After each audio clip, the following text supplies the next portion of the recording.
Que le chef de l'État, Félix Antoine Tshisekedi, a placé l'homme au centre de toute son action. C'est dans ce cadre que les moyens sont mis par notre gouvernement pour intervenir dans les infrastructures et dans la santé. Et nous sommes ici pour porter la voix de la population. Et pour venir d'abord nous-mêmes palper de nos yeux ces problèmes qui ont été dérangés, ces érosions qui ont été dérangé la population d'Armi. Si on ne prend pas charge, ça peut traverser de l'autre côté. Nous avons vu de maisons entières partir. C'est vraiment une désolation, mais au moins on peut dire que c'est un ouf de soulagement parce que nous avons vu les notables venir nous visiter. Nous avons quand même lutté. Nous avons dit mobiliser le véhicule d'immondices de par-ci par-là avec nos propres moyens pour essayer de lutter, au moins conserver au moins les acquis.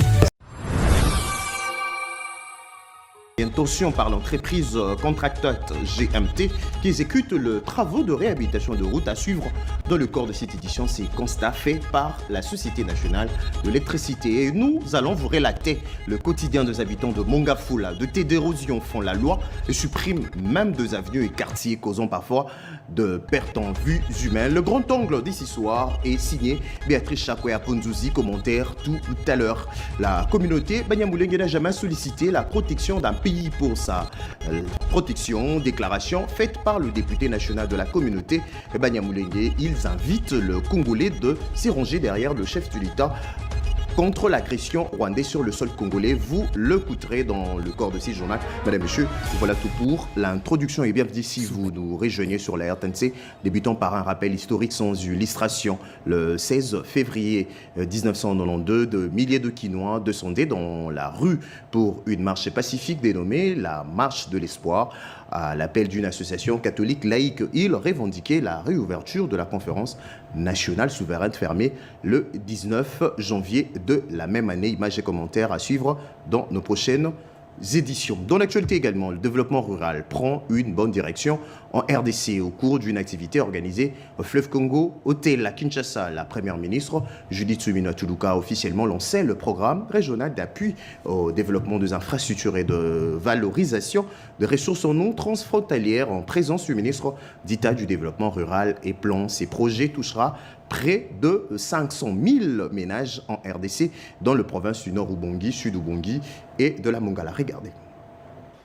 Prédire est un nouveau concept dans le vocabulaire du développement rural. Il s'agit du programme régional d'appui au développement des infrastructures et de valorisation des ressources en eau transfrontalières entre la République centrafricaine et la République démocratique du Congo. La mise en œuvre d'une partie de ce programme concernant la RDC est confiée au ministère du Développement rural à travers Prise 2 et la Commission internationale du bassin Congo-Ubangi-Sanga jouera le rôle de l'agence d'exécution du volet régional du programme en RDC et en RCA. C'est la première ministre Judith Suminwa qui a présidé la cérémonie de lancement en présence du ministre d'État du développement rural, du plan de la Banque africaine de développement, partenaire technique et financier et tant d'autres personnalités. Pour le ministre d'État Grégoire Mouchaïl Moutombe, la transformation rapide du milieu rural congolais pour en faire un socle de croissance économique et de cohésion nationale est la vision du chef de l'État dans ce secteur.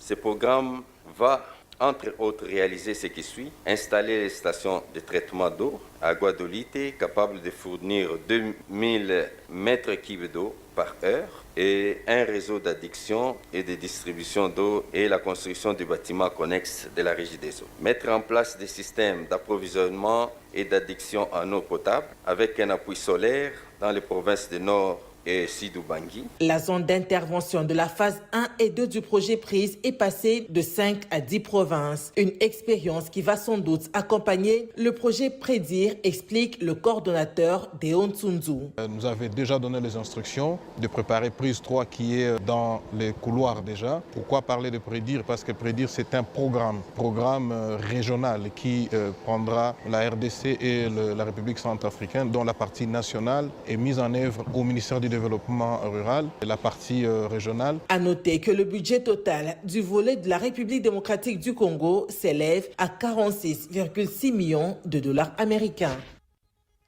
Et puis en bref, ouverture ce mardi à Kinshasa de la table ronde sur la protection des services de santé et autres services essentiels en contexte de conflit. 6 assises sont organisées conjointement par le gouvernement congolais, l'Union européenne et le Comité international de la Croix-Rouge. Le go a été donné par la première ministre Judith Suminwa Tuluka. L'objectif de cette rencontre est de dégager des mécanismes concrets d'appui aux efforts du gouvernement afin de préserver l'accès aux services essentiels dans les zones affectées par le conflit. Et puis, les réformes structurelles engagées par le gouvernement dans le secteur du climat concernant le secteur de l'industrie, entrepreneuriat et de petites et moyennes sont très prises dans le secteur du climat des affaires. Le ministre d'État au plan, Guilain Nyembo, et son collègue de l'entrepreneuriat, Justin Kalumba, en passant en revue ces réformes. Yvette Mankoutima et Peggy Mukunda pour plus de détails. Booster l'économie, rassurer les investisseurs, accélérer les réformes, les gouvernements passe à la vitesse supérieure sur le climat des affaires. Le ministre d'État, ministre du Plan et de la coordination de l'aide au développement, Guilain Nyembo Mbouizia, a présidé une séance stratégique avec le ministre de l'Industrie, Entrepreneuriat et PME, Justin Kalumba Mwanangongo. Au centre des échanges, les tableaux numériques des suivis des réformes du climat des affaires. Un outil présenté comme la boussole du gouvernement pour mesurer, corriger et accélérer les réformes prioritaires. Nous tenons à ce que ça évolue pas seulement sur les tableaux, mais aussi sur les terrains. Et c'est ça qui est plus important, qui est un témoignage, surtout du secteur privé, qui nous disent « Ah, désormais ça commence à marcher parce que telle loi ou telle autre chose ont été réalisées ». Et ça, c'est plus important. Cette rencontre s'inscrit dans la continuité d'une première séance tenue en octobre 2025 dans l'objectif de renforcer la coordination entre ministères. Les deux membres du gouvernement ont passé en revue l'état d'avancement des réformes, harmonisé leur approche technique et identifié les actions à intensifier pour améliorer concrètement l'environnement des affaires.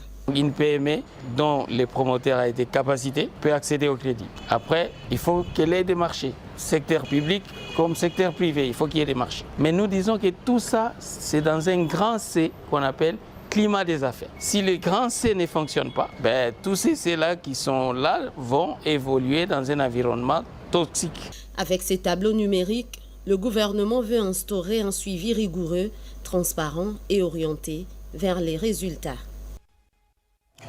Pour lutter contre le changement climatique, la RDC doit avoir un soubassement juridique. Et pour combler ces vides juridiques, un projet de loi sur la protection de l'environnement a été déposé ce matin à la Chambre basse du Parlement congolais. Génie Dada Chabani.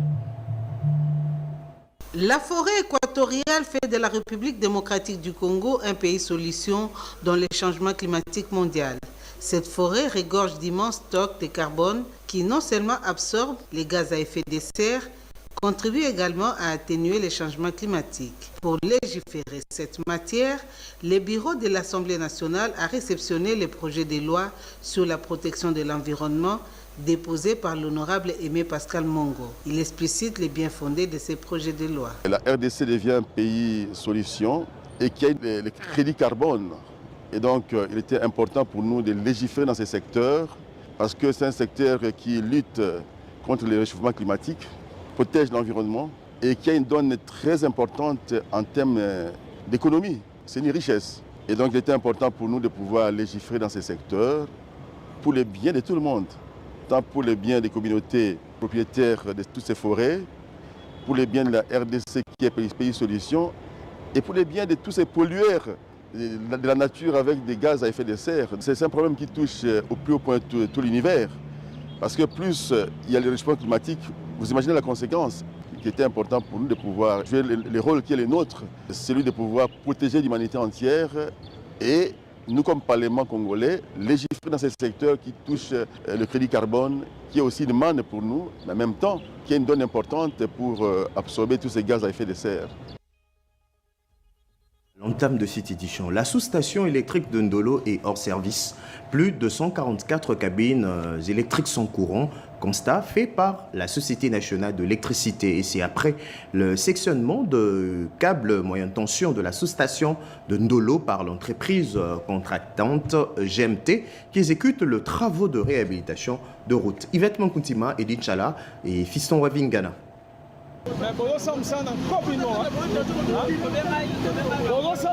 Coupure géante câbles sectionnés, quartier plongé dans le noir.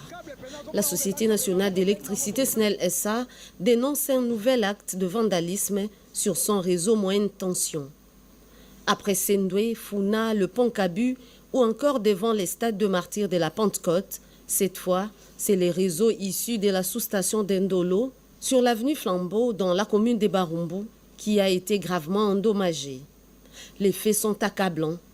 Des engins de la société GMT engagés dans les travaux de réhabilitation pour le compte de l'hôtel des villes de Kinshasa ont littéralement sectionné les FIDER 12, 19, 37 et 39. Cette construction ne se fait pas sans dégâts collatéraux au réseau de la SNEL. C'est ce qui fait que vous enregistrez des plaintes dans la commune de La Gombe, dans la commune de Kinshasa, parce qu'il y a une affaire de 3 ou 4 fidèles qui ont été piochés, câbles arrachés et volés systématiquement, aussitôt piochés.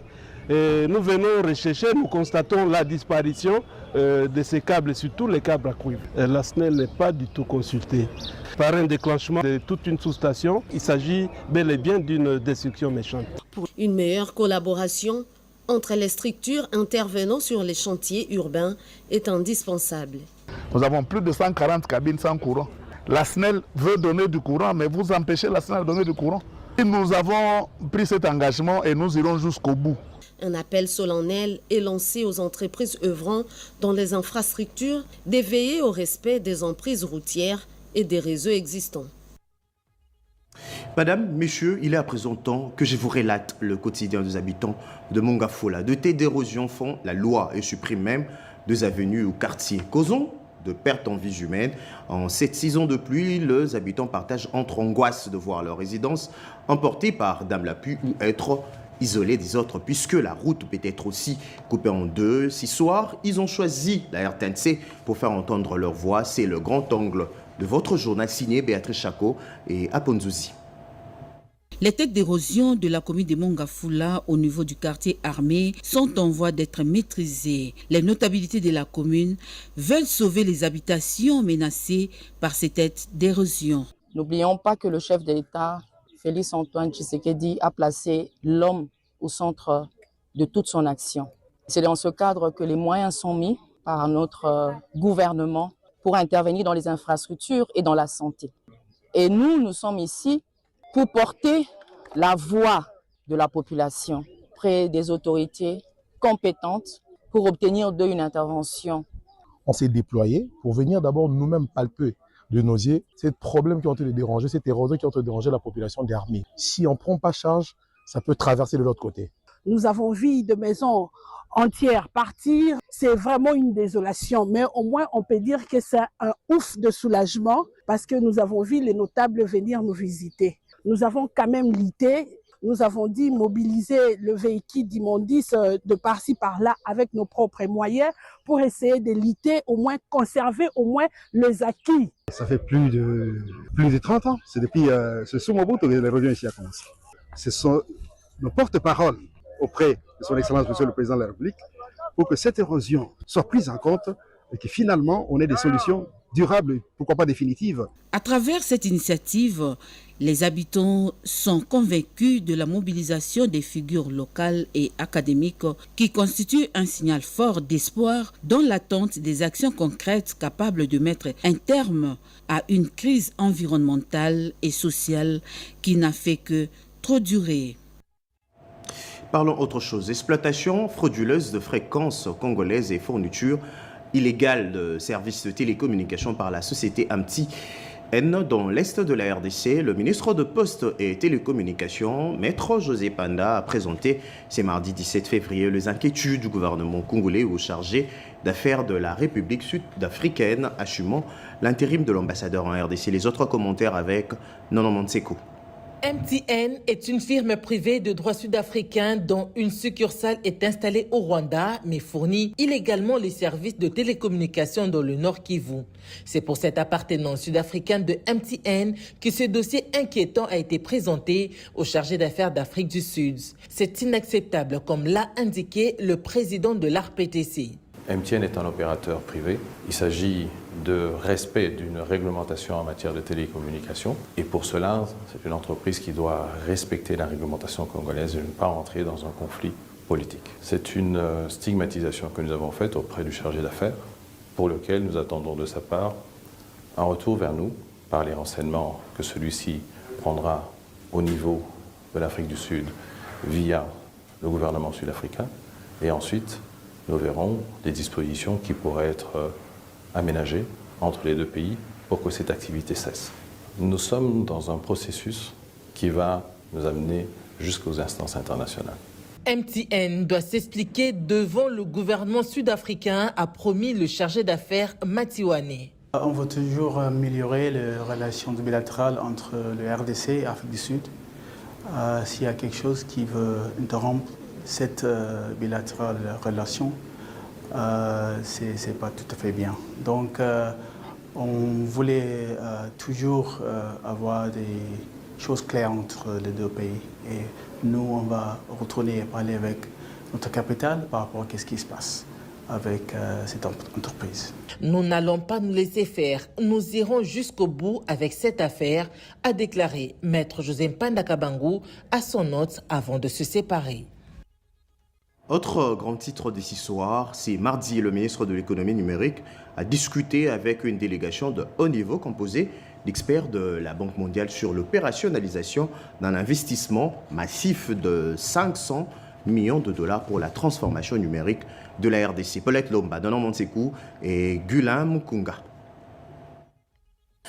Durant plusieurs heures, les experts du ministère de l'économie numérique que dirige le ministre Augustin Kibasa Maliba et les techniciens de la Banque mondiale ont passé au peigne fin au cours d'une réunion stratégique l'ensemble des activités financées par l'institution de Bretton Woods. Michel Rogui, directeur régional pour les numériques et l'intelligence artificielle de la Banque mondiale, s'est dit impressionné par l'engagement du gouvernement congolais.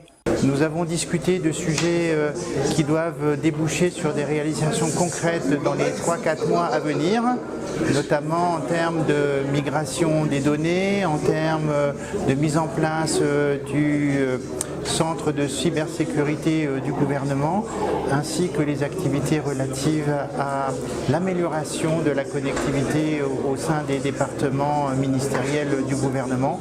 La grande nouvelle de cette rencontre demeure l'immense des investissements. Sur une enveloppe globale de 500 millions de dollars, les fonds sont désormais prêts à être injectés dans des projets palpables. L'objectif de ce projet, c'est de mettre en place les infrastructures d'un côté, mais surtout de développer des services numériques qui vont bénéficier aux populations de l'autre.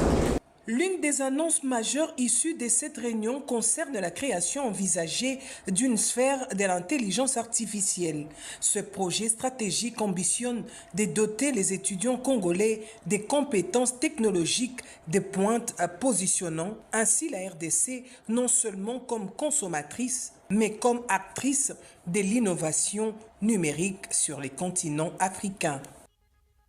Le Centre d'expertise, d'évaluation et de certification de substances minérales franchit une nouvelle étape vers la création d'un laboratoire national de référence capable de certifier ces ressources minières selon le standard international. Conduite par le président du conseil d'administration du CSC, la délégation a visité tour de rôle le nouvel entrepôt et le bureau de la direction provinciale du CSC dans le Haut-Katanga. Anita Lomba et Robert Kalemba.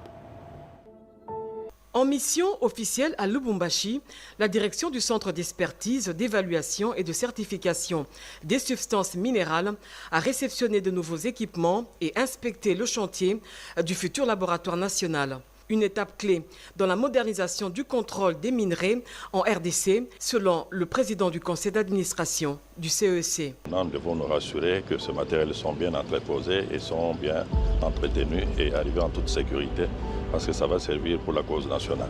Je suis plus que satisfait. Conduite par Dave Kalemba Kachama, président du conseil d'administration, la délégation a visité le nouvel entrepôt destiné à accueillir des matériels d'analyse de dernière génération avant de se rendre sur le site du bâtiment en construction dans la province du Haut-Katanga. Cette infrastructure de 4 niveaux permettra d'analyser les concentrés, d'examiner les sous-produits et de réduire les détails liés aux exportations. Selon le directeur général du CEC, Freddy Kanyinku, ce projet vise à renforcer la traçabilité et la certification des minerais stratégiques selon les standards internationaux. Ces grands laboratoires vont permettre de pouvoir gérer les échantillons en exportation, mais aussi aider les opérateurs miniers lors de leurs travaux de géologie, de ramener des échantillons de carottes au niveau du CEC pour connaître la composition physico-chimique de leurs carottes, mais aussi aider les opérateurs miniers, y compris l'administration de mines. La livraison du laboratoire est annoncée pour le mois de décembre, une avancée stratégique pour la souveraineté minière du pays. Aux côtés du représentant du ministère des Mines, la délégation, conduite par le président du conseil d'administration, a visité les bureaux de la direction provinciale du CEC au Katanga. Restons toujours dans le Congo profond. Lancement officiel hier lundi à Kolwezi de la campagne de vulgarisation des accords de Washington. Objectif, éclairer l'opinion publique sur les enjeux et le retombées de ces accords pour la paix et la stabilité de la RDC. Les forces vives de la dite province sont appelées à s'approprier le contenu de ces engagements. Oscar Mbalkaïj et Yolande Voka pour le reportage. Un seul centimètre du territoire ne peut être total. Le Lualaba a été choisi comme province pilote pour le lancement de la campagne de vulgarisation des accords de Washington, récemment signé entre les deux parties prenantes au processus de paix. Ce choix symbolique et stratégique traduit la volonté des autorités nationales d'ancrer le message de paix et de cohésion dans toutes les provinces de la RDC. La séance d'échange organisée ce lundi 7 février 2026 dans la magnifique salle polyvalente du gouvernement provincial à l'intention des forces vives de la province a été co-animée par le ministre national de la communication et médias et porte-parole du gouvernement Patrick Mouyaya Katembwe et la gouverneure Marie-Thérèse Masuka Saini. Plusieurs personnalités politico-administratives ont pris part à cette rencontre, notamment le ministre national de la Justice, le président de l'Assemblée provinciale du Lualaba, Jean-Marie Kasséa Chingambo, et le vice-gouverneur de province, Clément Mofundi Tinat-Karl. D'entrée des jeux, Marie-Thérèse Masuka Saini a salué l'engagement constant du président Félix-Antoine Tshisekedi Tshilombo dans la quête de la paix et de la stabilité sur l'ensemble du territoire national. Il y a les sujets qui, chaque fois, quand on en parle, les gens veulent savoir qu'est-ce qui s'est passé. Est-ce qu'il y a eu des accords? Bien sûr, il y a eu des accords. Est-ce que ces accords sont défavorables pour la population de la République démocratique du Congo? Lors de son intervention, Patrick Mouyaya Katembwe a expliqué avec précision et clarté les contours de ces accords, dissipant les zones d'ombre et répondant aux préoccupations de l'opinion. C'est pour la première fois qu'on a un accord où le président rwandais reconnaît qu'il a ses troupes en RDC. Parce que souvent il nie « Ah, je ne suis pas là-bas ». Et donc, qu'on ne vous trompe pas, nous n'avons été à aucune discussion où on a dit qu'on allait lâcher 1 centimètre de notre territoire. Qu'on ne vienne pas vous dire que bon, quand on aura fini à Doha, on va dire non, on fait les brassages et les mixages où vous prenez 1000, 2000 personnes, vous les mettez dans l'armée. Le ministre de la Communication et Médias a exhorté la population à éviter la désinformation et à se référer aux sources officielles pour comprendre la portée réelle des engagements pris par les autorités du pays. Au-delà de nos frontières, Kinshasa veut transformer ses déchets en ressources utiles, une approche jugée stratégique pour le ville de la RDC. Séjournons à Johannesburg, en Afrique du Sud, le directeur de cabinet de la ministre déléguée à l'urbanisme habitant en charge de la politique de ville a discuté avec le responsable de l'entreprise Technotherm, spécialisée dans la transformation notamment de déchets plastiques en carburant, en gaz et en énergie électrique. Bobo Anne Mokonzi pour le récit. Imaginez toutes ces machines de traitement des déchets ménagers installées en République démocratique du Congo. L'idée fait rêver et pourtant, c'est la conviction de la ministre déléguée à l'urbanisme et habitat en charge de la politique des villes, Angèle Bangassayogo. Kinshasa, des routes assainies, des charges publiques entretenues, une brigade de propriété qui rédortine la belle. Le directeur de cabinet de la ministre déléguée à l'urbanisme, Isha Bundu, a durant son séjour en Afrique du Sud initié une itinérance de travail à Technotherm à Johannesburg, une firme sud-africaine qui se distingue dans le traitement des déchets ménagers, dans la transformation des plastiques en produits ressources, en gaz et énergie électrique, une haute technologie pour la protection de l'environnement. Ces échanges portés par Isha Bundu consistent également à étudier le contour d'un partenariat gagnant-gagnant pour notamment la création progressive de nouvelles chaînes de valeur autour de l'économie verte, une réponse de taille face aux impératifs environnementaux. Cette démarche proactive témoigne de l'engagement de la ministre déléguée dans la mise en pratique de sa politique de gestion de l'environnement, mais aussi d'en faire un moteur d'innovation, d'investissement et de développement durable. À travers cette initiative, l'avocate de la ville congolaise réaffirme sa détermination à inscrire les villes congolaises dans une dynamique moderne, résiliente et responsable où la gestion des déchets devient un facteur de progrès, de dignité urbaine et de souveraineté énergétique. Au pays, une formation approfondie sur la procédure de passation de marchés publics par le secrétariat général aux infrastructures et travaux publics. L'autorité de régulation de marchés publics a apporté l'expertise dans cette session de renforcement de capacité durant 25 jours pour 43 ingénieurs. Rodé Panda. 43 experts du secrétariat général aux infrastructures et travaux publics, ITP, viennent de suivre une formation approfondie sur toute la procédure pour la passation des marchés publics du début jusqu'à l'exécution. L'expertise de l'autorité de régulation des marchés publics, ARMP, a été mise en contribution. Dans ce domaine, il y a beaucoup d'argent qui sont investis par le gouvernement. C'est ainsi que nous voulons avoir des résultats palpables, surtout dans le domaine des infrastructures. Cette formation a consisté essentiellement à doter ces participants de connaissances essentielles pour leur permettre de comprendre le cycle des marchés publics de son début jusqu'à la fin.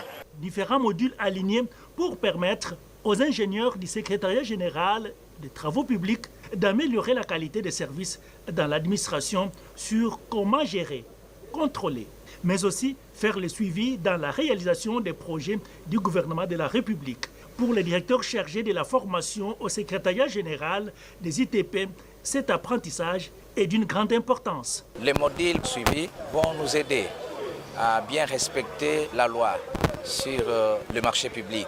L'un des participants bénéficiaires de cette session de renforcement des capacités confirme la pertinence des nouvelles notions acquises. Tout ce que nous avons appris, ça nous permet davantage de respecter les principes préalables du marché public, la transparence, l'équité, le libre accès aux commandes. La représentante du secrétaire général n'a pas manqué de féliciter les participants pour leur assiduité durant les 15 jours de formation. Par ces mots, je déclare close la formation approfondie axée sur les procédures de passation de marchés publics. La remise des brevets aux participants est une preuve de la fin de la formation avec succès. Écho de parti et formation politique, l'Union pour la démocratie et le progrès social, UDPS, s'est revendiqué être un parti national et inclusif. Lors de la célébration du 44e anniversaire d'existence de ces partis, le député national de la communauté Banyamulenge a lancé un appel à tout le Congolais de s'engager derrière le chef de l'État contre l'agression rwandaise sur le sol congolais, car la communauté Banyamulenge n'a jamais sollicité la protection d'un autre pays. Alain Bikaï. La célébration du 44e anniversaire a été l'occasion de plus pour l'Union pour la démocratie et le progrès social, UDPS Tshisekedi, d'éprouver à la face du monde qu'elle reste la plus importante machine politique de la RDC. Parti de gauche, membre de l'Internationale socialiste, il a totalisé cette année 44 ans d'existence et se présente comme une formation nationale rassemblant des différentes communautés sans discrimination aucune. Au nom de la communauté Banyamulenge, les députés nationaux élus sur la liste de l'UDPS dans les territoires d'Uvira, Lévi Roque Kangura a appelé les Congolais à se mobiliser derrière le chef de l'État, Félix Tshisekedi, pour défendre le pays face à l'agression rwandaise. Wakati ambao rais tumeanzishwa vita vya uvamizi wa nchi jirani ya Rwanda. Rangeons-nous derrière les chefs de l'État pour défendre le pays contre l'agression rwandaise, comme on l'avait fait contre la dictature de Mobutu. utawala wa kidikteta wa Rais Mobutu. De son côté, les chefs de file du parti présidentiel, Augustin Kabouya, salue les avancées enregistrées sous les mandats de Félix-Antoine Tshisekedi Tshilombo, notamment en matière de liberté d'expression et d'ouverture politique, tout en rappelant que ces libertés ne doivent pas être confondues avec les atteintes à la sécurité nationale ni à la déstabilisation des institutions de la République. La reddition de plusieurs éléments Mobondo dans les Maïndombe, qui est intervenu après l'arrestation de certains acteurs politiques, est une preuve éloquente que dans la tête de certains acteurs politiques, cette confusion demeure. Et puis le militant de l'UDPS Kibassa ont aussi célébré le 44e année d'existence de ces partis en présence du ministre de l'économie numérique, Augustin Kibassa. Bobo Anne Mokunzi nous propose un retour en image sur cette célébration.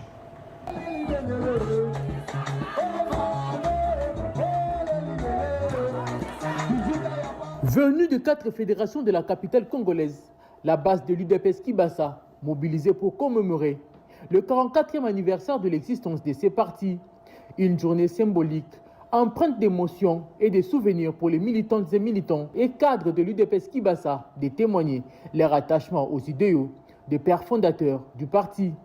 Présent dans cette cérémonie, le ministre de l'économie numérique, Augustin Kibassa, confiant pour la réussite de l'engagement des actions du chef de l'État, Félix-Antoine Tshisekedi Tshilombo, pour le retour de la paix en République démocratique du Congo et les réformes engagées dans plusieurs secteurs pour le développement de la RDC.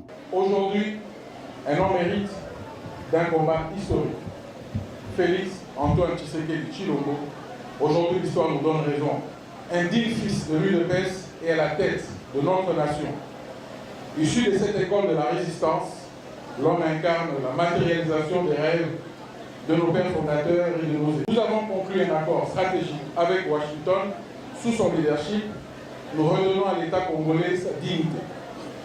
Sous son leadership, nous faisons face aux défis avec détermination et courage. Alain Kingumushidi, secrétaire général AI de ces partis, a par la même occasion fait un appel à la population congolaise en général et aux membres du parti de l'UDPS Kibassa en particulier à soutenir les actions du chef de l'État. Avec 4 ans de décennies de lutte et 7 ans de pouvoir, l'UDPS Kibassa s'affirme dans la sphère politique comme le porte-étendard du bien-être et social de la population congolaise. Et puis le FIDEC de Fifi Masuka Saini, gouverneur du Lualaba, a lancé mardi à Kinshasa l'opération de l'octroi de cartes de membres de taille très prochainement sur la RTNC. C'est mercredi 16 février, 18 février plutôt, 2026, la constitution de la RDC totalise 20 ans depuis sa promulgation. À cette occasion, le secrétaire permanent André Bata mobilise l'élite intellectuelle à participer au colloque qu'organise l'IDPGA et la faculté de droit au Palais du Peuple dans la salle de banquet à partir de 9h de Kinshasa. Les scientifiques sont invités à ces colloques, Robert Ndaye et Turbo Chibanga pour plus de détails. C'était le 18 février 2006 que la République démocratique du Congo publiait une nouvelle constitution marquant un tournant décisif dans son histoire politique. Ce mercredi 18 février 2026, cette constitution en vigueur totalise 20 ans et l'impact de ce texte fondamental est au cœur des débats. Au Palais du Peuple, ce mercredi 18 février 2026, l'Institut pour la démocratie, la gouvernance, la paix et le développement organise, en collaboration avec la faculté de droit de l'Université de Kinshasa, un colloque scientifique pour commémorer le 20e anniversaire de cette loi fondamentale sous le thème « Les 20 ans de la Constitution de la République démocratique du Congo 18 février 2006, bilan et perspective ». Vous savez, c'est 20 ans dans tous les cas. C'est 20 ans, la Constitution, c'est la loi fondamentale d'un pays et on ne pouvait pas passer sous silence un tel événement. 20 ans, c'est quand même l'eau a coulé sous le pont. Il est temps.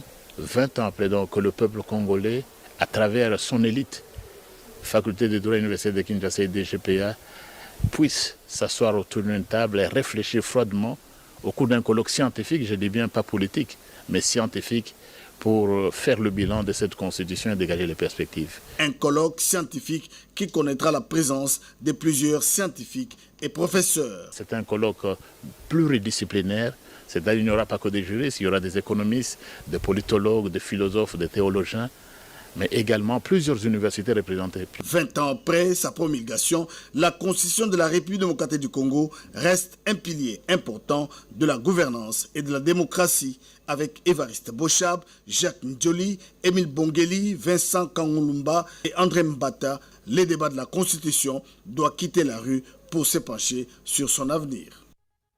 Et puis ce titre avant de nous dire au revoir. Distinction honorifique pour plusieurs membres du barreau de Kinshasa-Matete, 17 avocats au total décorés de la médaille d'or du mérite civique en reconnaissance de 25 ans d'engagement au service de la nation. La cérémonie s'est tenue à la chancellerie des ordres nationaux. Le film de cette cérémonie avec Kerenka Kolongo. La chancellerie des ordres nationaux a servi de cadre ce mardi 17 février 2026 à une cérémonie solennelle des décorations des médailles d'or du mérite civique. 17 avocats inscrits au barreau de Kinshasa-Matete ont reçu cette distinction honorifique en reconnaissance de 25 années de loyaux services rendus à la nation, marqués par l'abnégation, le sens du sacrifice et la responsabilité professionnelle. Les médailles que nous portons ne ressemblent pas à un trophée accordé aux pharisiens ou aux scribes. C'est en réalité un appel à faire mieux davantage pour continuer de mériter la reconnaissance de la nation. Présidé par le chancelier national des ordres nationaux, le général-major André Matoute Zouloua, la cérémonie a été ponctuée par la lecture des décisions officielles suivie de la remise solennelle des médailles aux lauréats dans un décor protocolaire empreint de solennité.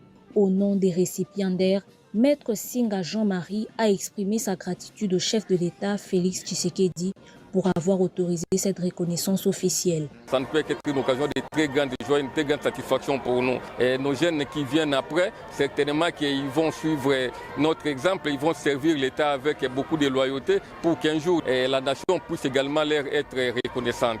Le barreau de Kinshasa-Matete, dirigé par le bâtonnier Emilio Mutshembe-Wembo, voit ainsi plusieurs de ses membres honorés pour leur engagement constant au service de la justice. L'avocat, c'est quelqu'un qui rend service aux autres. Donc, on a choisi ce métier et nous sommes obligés d'aller avec ce métier jusqu'au bout. La manifestation s'est achevée en fin de matinée sous les notes de l'hymne national. Merci à Gudit Boilia, André Njeka, Patrick Bapuila, René Ngwangou, Joseph Nzezo, Alain Galia, Chico Bipendo et Narcisse Makani pour avoir réalisé cette édition. Merci aussi à vous de nous avoir suivis, à toutes et à tous. Bonne soirée et à demain sur la RTNC.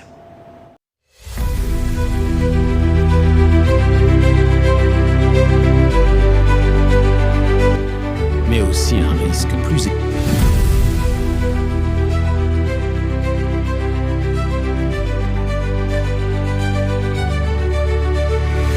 Posez des questions, commentez, likez et surtout abonnez-vous pour nous donner la force de défendre la République démocratique.